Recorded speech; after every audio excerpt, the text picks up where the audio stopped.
Well, today we come to the end of a series in the Old Testament book of Numbers. We have lots of visitors today, so let me give you a quick recap. The book of Numbers in about 3 minutes. At the beginning of the book, we're introduced to the Israelites as a people of promise, a people whose very existence flows from the promises of God made long before to Abraham. We see at the beginning of the book that they are a people gathered around their king. The mobile tabernacle or tent in the midst of their camp and the Ark of the Covenant, which was like God's throne, leading the way when they set out from camp. Visual reminders that God lives among and leads his people. And when we meet them at the beginning of the book of Numbers, the Israelites are a people homeward bound, rescued from slavery in Egypt, now gathered at Mount Sinai. They are about to start the journey to the promised land, the new home that God promised to Abraham and his descendants. Well, we saw at the start of our series that for Christians our situation is not dissimilar. We are a people journeying with Jesus at the centre of our life and worship and mission, and he is leading us on the way towards the promised land of the new creation. So we find that this book of Numbers has lots of lessons for us in our journey. Chapters 1 to 10 at the start outline the preparations for the journey, and there's a focus on the Israelites' obedience, as we read repeatedly that the Israelites did as the Lord commanded Moses. Well, that's how the book of Numbers begins. It's quite positive. The middle part of the book, where we've spent most of our time, reads very differently. The journey through the wilderness from Mount Sinai to the promised land is a story of the Israelites' repeated rebellion against God as they refuse to trust and obey him in various situations. The stories of the Israelites' rebellion expose our own hearts to our failures to trust and obey God. But we've also seen along the way that every story of rebellion also contains encouragement for us. Encouragement based on God, his presence, his provision, his promises, his protection, and ultimately his sending of his son as the priest who would give his own life as a sacrifice for the forgiveness of our sins. This morning we come to the final section of the book, which begins in chapter 26. After a journey that has taken 40 years longer than it could have because of the Israelites' rebellion, they are almost home. But the Israelites poised to enter the promised land at the end of the book are not the ones we meet at the beginning of Numbers, are they? This census in chapter 26 counts a new generation. If you've been with us for the whole series, you might be experiencing deja vu after that Bible reading. A census of all the military age men, all the men aged 20 or older. We've been here before, haven't we? It's how the book begins in chapter 1, with a census of all the military age men and then with preparations for marching to the promised land. Well, here we are again in chapter 26. There are some differences though. First, the opening words after the plague are a sober reminder of the Israelites' latest act of mass rebellion in the previous chapter, which we looked at last week.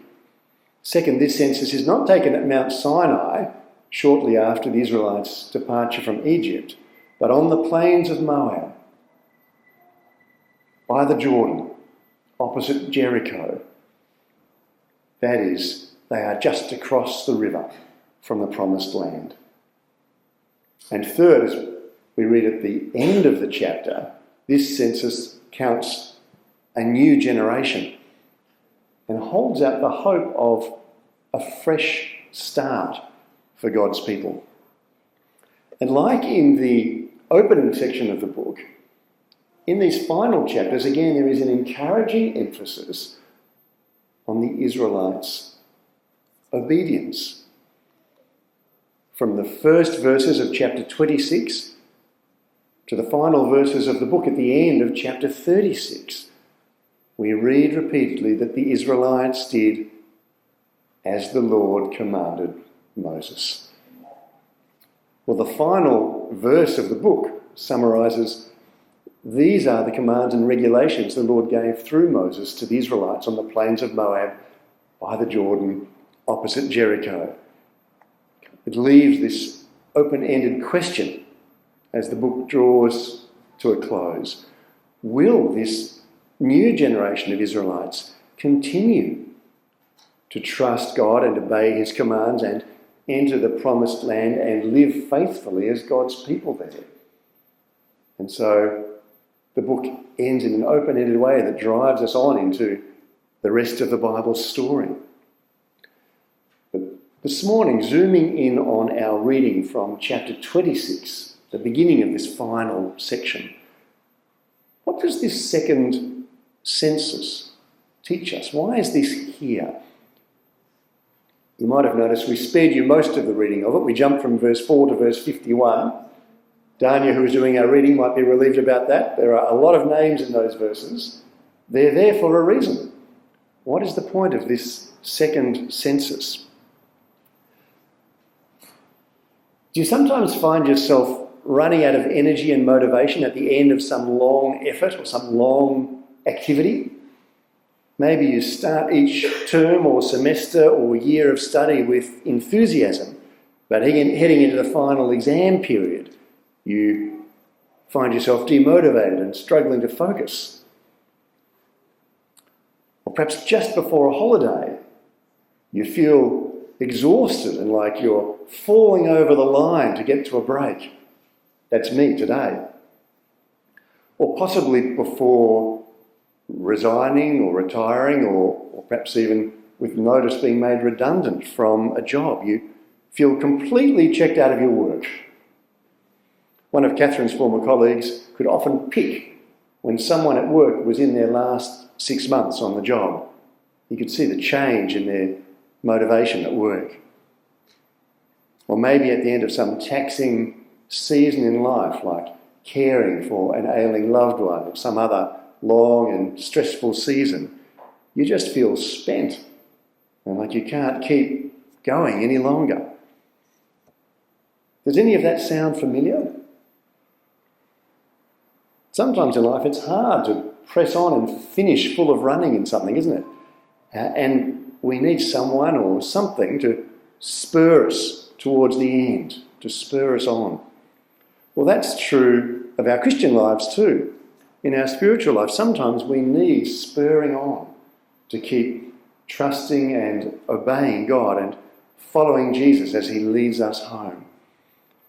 The census of Numbers chapter 26, this second census, spurs us on by pointing to the faithfulness of God as both a warning and an encouragement for his people. At the end of the chapter, we find the warning. These are the ones counted by Moses and Eleazar the priest when they counted the Israelites on the plains of Moab by the Jordan opposite Jericho. Not one of them was among those counted by Moses and Aaron the priest when they counted the Israelites in the desert of Sinai.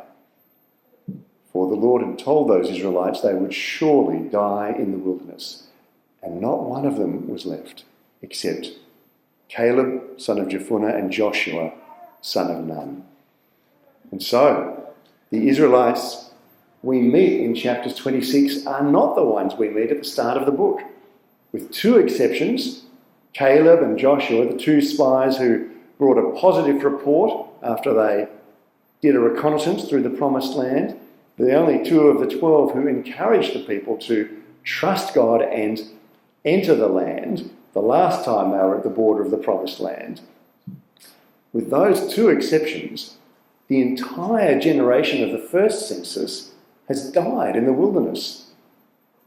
Back in chapters 13 and 14, perhaps the lowest point of their repeated rebellions against God, when the people refused to trust God's promises and enter the land, he said that they would wander in the wilderness for 40 years until that whole generation had died, except Caleb and Joshua.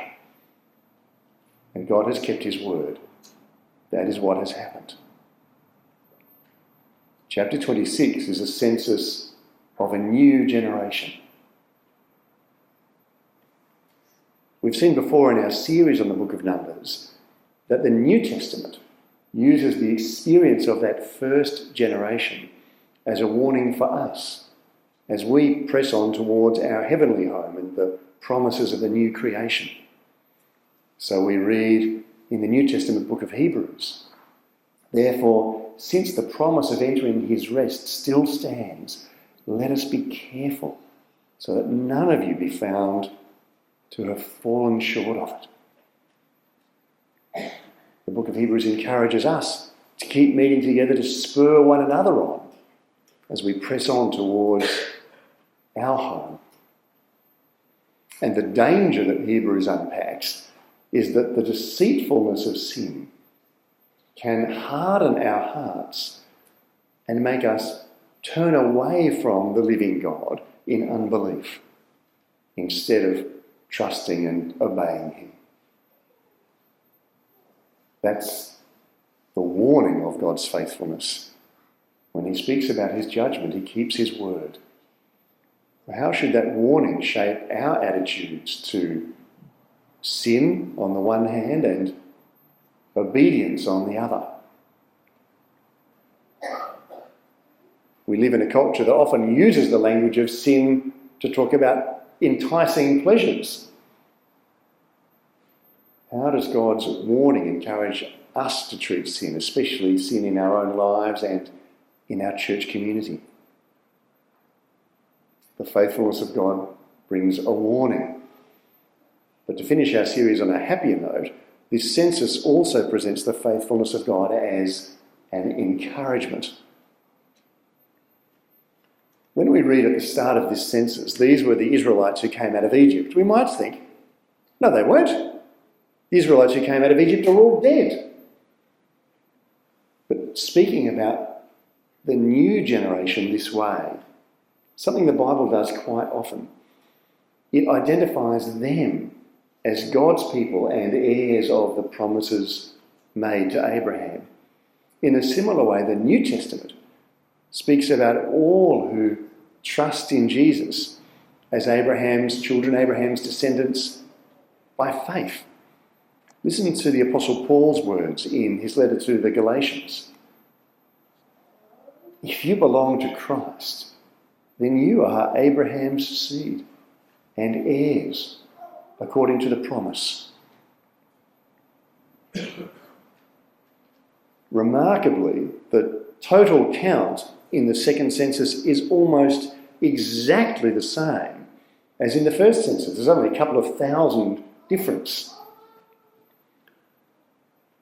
God has judged his people's sin, and a whole generation has died in the desert. But at the same time, God has been faithful to his promises, seen in this census of almost exactly the same number as the Israelites gather for a second time at the border of the promised land. God has both judged his people's sin according to his word and kept his promises. The census numbers we read are to be used for allotting land to the people as an inheritance. In our reading, we heard that the Levites aren't counted in the allotment of the land, and that's because they were, in their service of worship, dispersed throughout the land and towns that were set aside for them, but they didn't inherit an area of the promised land like the other tribes. But the numbers in the census are to be used to allot the land. And that's a kind of a promise, isn't it? Implicitly. It gives us hope that God will indeed keep his promise to lead his people home into the promised land. Well, as many of you know, I am a fan of the Essendon Football Club.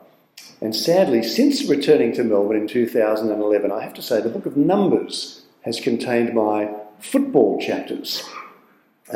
We came back from Mexico in 2011, and that same year, James Hird, one of Essendon's greatest ever players, became the coach, and the early signs were promising. The next year, Captain Joe Watson won the Brownlow Medal for the best and fairest player in the league, and it looked as though Essendon was poised for a golden era, like the early happy chapters of the Book of Numbers, perhaps. Well, the scandal of the 2012 supplement saga broke the following year in 2013, ruining careers, tarnishing the reputation of a generation of players, and leaving the Bombers to spend years in the football wilderness. I think we're still there, actually, based on this year's goings-on. All the players from that generation have finished their Essendon careers. I think only one of them is left playing football for another team. And Essendon fans wonder at the beginning of each new season, could this finally be the beginning of a new and brighter chapter in the club's history? Well, one writer, Dennis Olsen, says that we can think about the Old Testament book of Numbers as a tale of two generations: the death of the old and the birth of the new. The old generation turns away from the Lord and is turned away from the promised land to die in the desert. The book ends with the new generation poised once more on the border of the promised land. And the question for the new generation and for later readers like you and me is this: what kind of generation will we be? Will we respond to God and his words with steady trust and willing obedience, or with fearful unbelief and rebellious contempt, like the first generation? Their story started brightly and ended disastrously. What kind of generation will we be? Chapter 26 ends. The final words of the chapter are the names of Caleb and Joshua. So the chapter ends with the positive example of the faithful spies who trusted God's promises and ultimately did enter the promised land with the new generation. God kept his promises to his faithful people. And the faithfulness of Caleb and Joshua is grounded in and strengthened by God's faithfulness. They trust God. They trust that who he is, he says, and what he says, he'll do. Well, as Christians living this side of the birth and death and resurrection of Jesus, we have even more reason to press on in faithful obedience, confident that God will keep his promises. In his commentary, J. Sklar writes, because of him, because of Jesus, there is a sure and certain hope of a future promised land of such goodness and peace and love that the land of Canaan will seem like only a faint glimmer of light in comparison to that land's blazing brilliance. And wonderfully, for those who put their trust in Jesus, God's faithfulness includes his faithfulness to forgive our sins.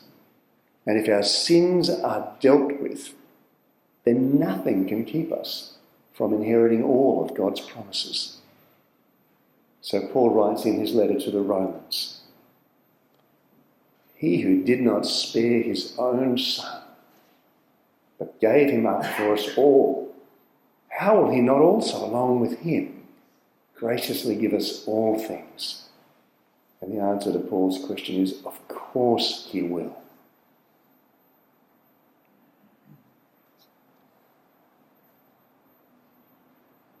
So Christians, the journey may at times, maybe for long periods of time, be hard. But we are almost home. In the great story of the Bible, only one final act remains. That is for Jesus to return and usher in the new creation and the fullness of life in God's kingdom. We are almost home. So, to borrow the words of a song, press on, all you saints. Press on till the end. Christ with us, ever with us, until he comes again. Press on, all you saints. Run and run to win.